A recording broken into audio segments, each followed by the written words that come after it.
Welcome to Baha'i Lights. My name is Sarah from Missourian, and we're in downtown Modesto. It's a beautiful day. Please stay tuned, we'll be right back. The Baha'i Faith is a religion practiced by millions around the world. The faith began 150 years ago. Although it's newer than Judaism or Christianity, it upholds the others, especially the Bible, as the revealed Word of God. Welcome back to Baha'i Lights. We have a special guest today. His name is Paco Randon. He's from East Bay, and he's going to share with us how he found the faith individually.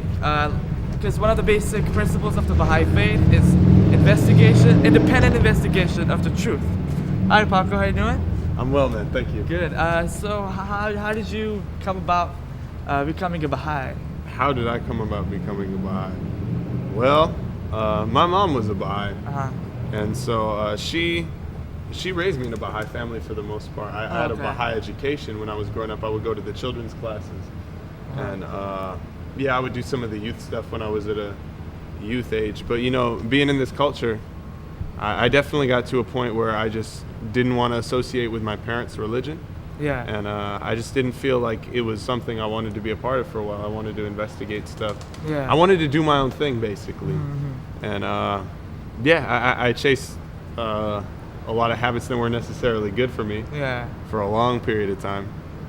But eventually recognized that that's the kind of thing wasn't sustaining me. Mm-hmm. It wasn't making me a person that I was proud of, that I wanted to be. And it just didn't fulfill me, and so I figured there had to be something better going on. And so fortunately, one thing I learned with the Baha'i education, one thing my mom always told me is that no matter what situation you're always in, no matter how bad things get, you can always pray to God. You can always ask God for help. And He, God being the creator of everything, the source of all being, of everything good, He can always help if you just turn and ask. And so when I was at my lowest points, I would just turn and ask God for help. And fortunately, I'm still alive. I'm still here. Yeah. So, I had a connection with the Baha'i writings because that was the stuff I grew up with, and I investigated the truth of a lot of the claims that Baha'u'llah made. How do you feel that we're all supposed to find the truth individually? Well, what do you think? What do you feel about that? You just asked the $1 million question right there. Basically, independent investigation of the truth is a fundamental aspect of the Baha'i Faith. And it's really, the wisdom of it is really, really profound. Because it's based around the concept that every individual has the capacity to know God and to love God for themselves. And that we live in a day where every individual has the duty of seeking out the truth for themselves. In the past, religion was something that people used at a certain point to control people. Religion eventually became something that people would just blindly follow. And it always started out pure. Like when someone like Jesus or Muhammad came to the earth, they revealed the word of God. They came and they were oppressed horribly, but they came and talked about things that people really didn't want them to be talking about. Yeah. And them and their followers were greatly oppressed, but the truth of that message still managed to shine out, and eventually their religion spread throughout the world. And after these prophets were gone, Jesus and Muhammad, they needed people to continue spreading their message, and most of humanity wasn't literate yet. Most of humanity didn't have the capacity to read and interpret the Word of God for themselves. And so they needed somebody to sort of make sure that there was always access to the Word of God through the people. And that's been the role of the clergy for most of humanity's history. But eventually... That's why they needed a preacher, right? Because there's only a few men who were able to actually read the Bible in the past, right? That's what you're saying, right? Yeah, in the past it was necessary because most people didn't have access to education. Most people spend most of their lives working, and they weren't even alive very long. Yeah, now education is everywhere, huh?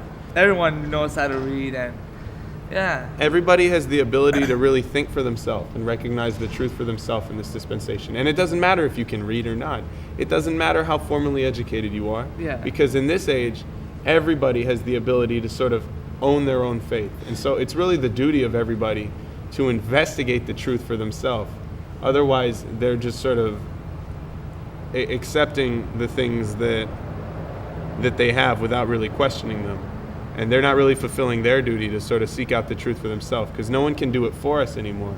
It's like we have this great ability to be able to get as close as a relationship as we want with God, but at the same time, we also have to recognize that if we don't put in the work, we're not going to get very close. If we don't make the effort to really investigate and find where the truth really is, if we just sort of accept things without investigating and without questioning ourselves and our own beliefs, then we're never really going to find the truth, because it's the duty of every individual to seek that out themselves. And Baha'u'llah talks about in a lot of his revelation the idea that people sort of look at the manifestation specifically, like progressively you talk about Jesus, Buddha, Moses, Muhammad, Baha'u'llah. People, when they see them, they're so blinded. Like when they're alive, I'm talking about the leaders of like the fanatical clergy, and the leaders of the government who tried to exile Baha'u'llah and who killed his forerunner, Mirza Ali Muhammad Nabab.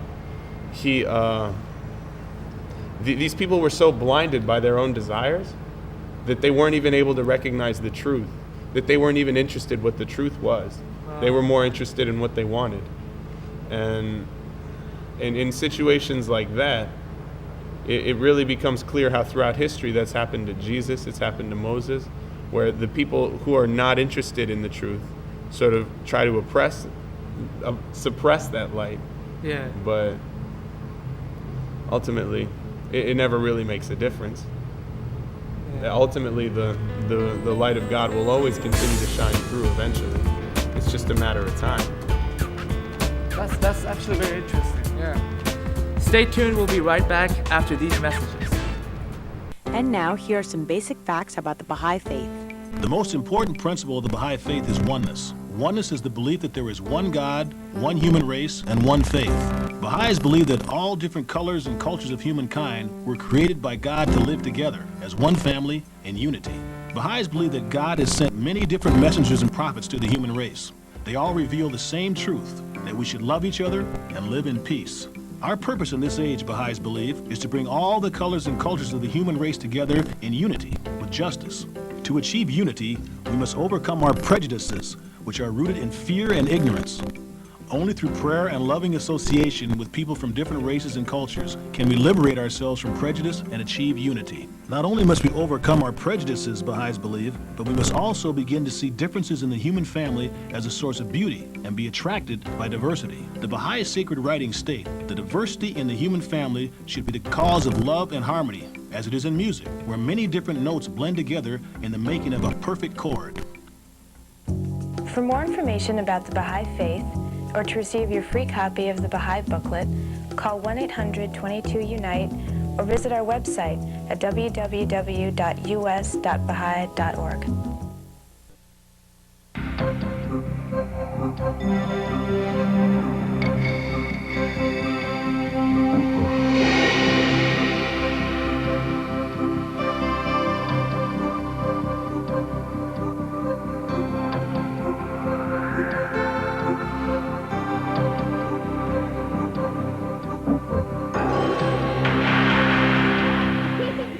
For a free copy of the Baha'is magazine, call 800-22-UNITE.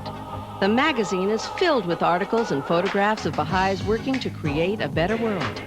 Find out about this growing movement. The Baha'is magazine describes a community of people who are making a difference. Call now for your free copy, 800-22-UNITE, or visit the website at www.us.baha'i.org. There's no obligation. Hi, welcome back to Baha'i Lights. Our special guest was Paco Randon. He's from East Bay, and we were talking about finding or investigating the truth individually. And I was wondering, Paco, what's the difference between finding the truth by yourself rather than someone else telling you what to believe?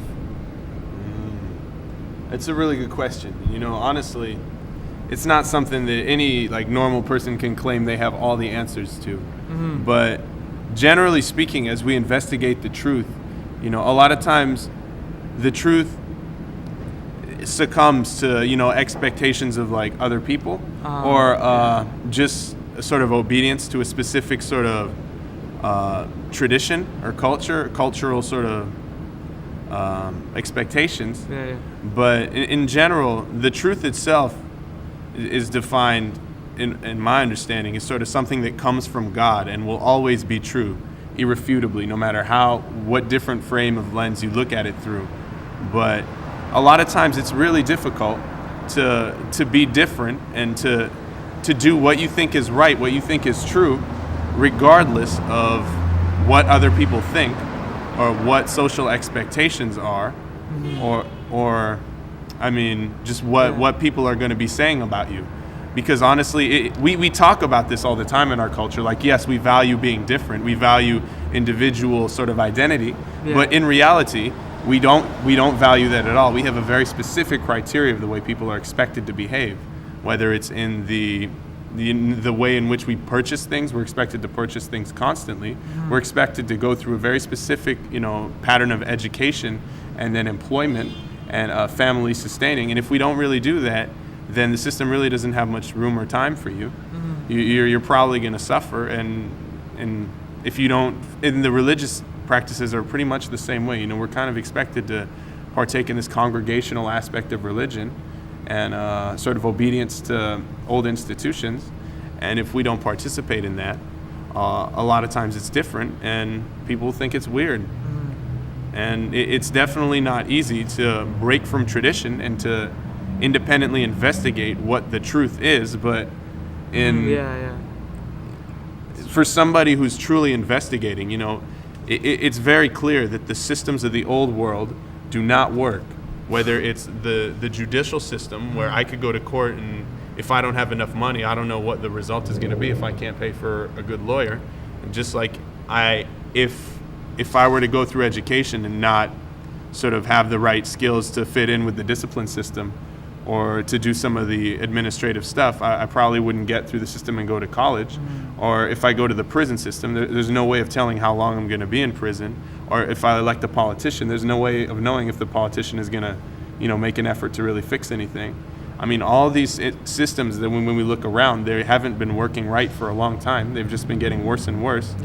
And it's totally, it seems very clear that there's a need for a paradigm shift, and people everywhere are looking for it.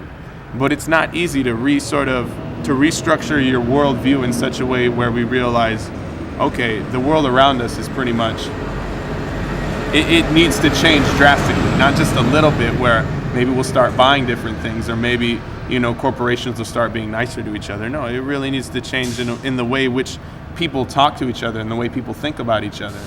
And the foundation of that needs to be unity. We need to recognize that everybody is really, we're all part of one human race, that we all come from the same planet and everything we do affects each other, rather than, you know, always fighting amongst each other and being caught up in squabbles of like, I'm gonna get more money from my country, I'm gonna get more resources from my country, or I'm gonna get more things from my house. We really need to work together in promoting strong communities and eventually, you know, strong regions where we can be self-sustaining, but at the same time be supporting one another. Does that make sense? Like, just the concept that we all need to be contributing towards like a positive, some positive growth, rather than everyone doing their own thing. Because especially in the United States, we live in isolation, like, from each other constantly. But so rare is it for us to be able to work with somebody who we don't know outside of our job just to try and make living better. But that's really what the world needs, is people who care enough to try and make the world better, not because they expect to get anything out of it, but because they truly want to see the world better.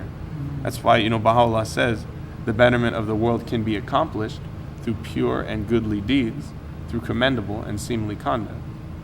This idea that we make the world better not because we want to get something out of it, but because we just work together because we really want to see it better.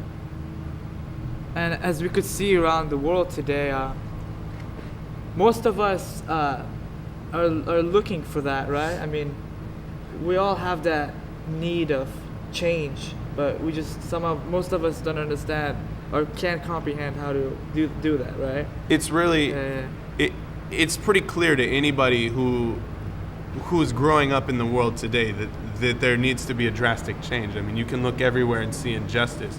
I mean, a huge percentage of the world doesn't even have enough food to eat. And while obesity is a huge problem in the United States, not to put us down, but I mean, it's just there's so many problems everywhere you look in the world. It's so clear that things need to change drastically, but people don't know where to look, and a lot of times there's safety in sort of accepting what other people believe, even though there's no real justice in that. You're not really thinking about what the right thing is. You're more so thinking about what you believe. Yeah. And that difference, it's a very significant difference in thinking about, well, here's what I believe in, as opposed to, well, I'm going to question what I believe until I find out what the truth is. And, being able to detach yourself from, here's what I believe, and being able to let go of what you believe in order to figure out what the truth really is, it's a huge step. But that's why Baha'u'llah says, the best beloved of all things in his sight is justice. That through its aid, we'll be able to see with our own eyes and not through the eyes of our neighbor. And we'll be able to know of our own knowledge and not through the knowledge of others. I think I mixed those quotes up. But he makes it clear that we need to look justly at a situation and be able to see what the right decision is rather than what we think it is through our own worldview. We need to constantly be educating ourselves about what the right thing to do is. And we learn what the right thing to do is through what God tells us is the right thing to do, because that's what the truth is, rather than what we think it is personally. Does that make sense? Yeah. Okay. So we should have the right to choose, basically. That's a good thing, right? I mean, women in the past, before the women's rights were around, they wanted to do it, to be known or to contribute to the world, because they knew they lived in it, But it sucks when you don't have that right, I can imagine it sucks. Yeah, that's one way of saying it. No, I mean, the system was set up in such a way that women would never be able to sort of rise to a position of status or power most times. They didn't even have access to real education. And a lot of times in the past, women have been treated like property. They haven't even been given the right to sort of make their own decisions for where they live or who they marry. And so, I mean, they've had absolutely no opportunity to contribute to, cultural development and societal, development a lot of times outside of, domesticated affairs. And, in this dispensation, women and men are completely equal. And Baha'u'llah actually says, if you can educate a boy or a girl, if you only have the money to educate one in your family, you should always educate the girl, because the girl is the first educator. When she has children, when the girl becomes a woman and she has children, she will be the first educator of her children. It's much more important that she has access to that education and can pass it on to others. Yeah, that's deep, huh? I mean, it's understandable at the same time. Yeah, because she produces the child and she's always with the child most of the child's early life. Yeah, it's truly a shame that women are such a big part of they're such a big part of the human race, and for so long they've been so, mistreated and oppressed. Really, even today, women are not allowed to sort of live without certain social expectations growing up. We culture our women to think that their role is to attract men. And a lot of times their self-esteem is based out of how well they attract men. And the role of men is to, be dominant and aggressive and try to get women, and our self-esteem is affected by how effective we are at getting power, resources, control, and women, and just the ability to do what we want, dominance. Yeah. And women's role is to sort of be passive and subjected to that, to seek men like that out. And it's still something that we struggle with to this day, the role that women have been put in for hundreds of thousands of years. Mm-hmm. I shouldn't say hundreds of thousands. I don't know how long people have been alive. Yeah. but you get what I'm saying? Like, it's real deep. Just the lack of truth in everything that surrounds us all the time, and how important it is that we investigate it and are constantly questioning, what we believe and how does that relate to what the truth really is. But so often that's still something that's missing from this culture. But things are changing.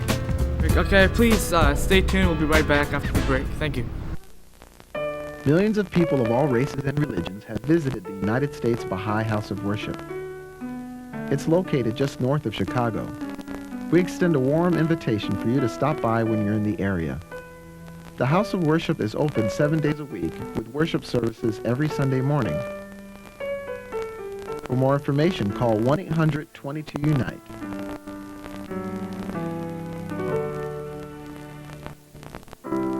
For more information about the Baha'i Faith, or to receive your free copy of the Baha'i booklet, call 1-800-22-UNITE or visit our website at www.us.bahai.org.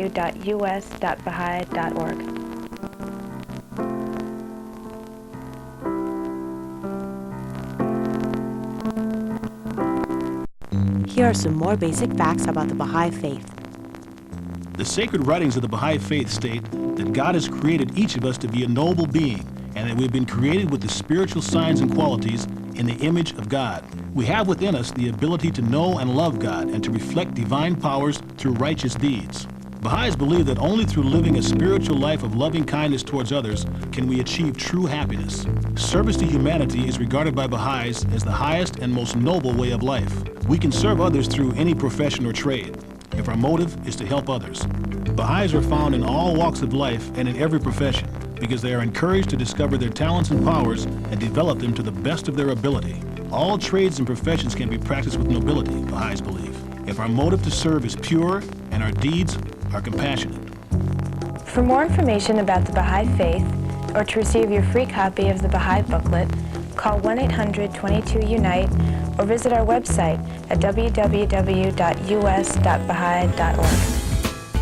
Hi, welcome back to Baha'i Lights. Me along with Paco, we were just talking about the individual investigation of the truth. And so did you have any other thoughts, Paco? Maybe you want to share, or basically did we cover what you wanted to cover, or?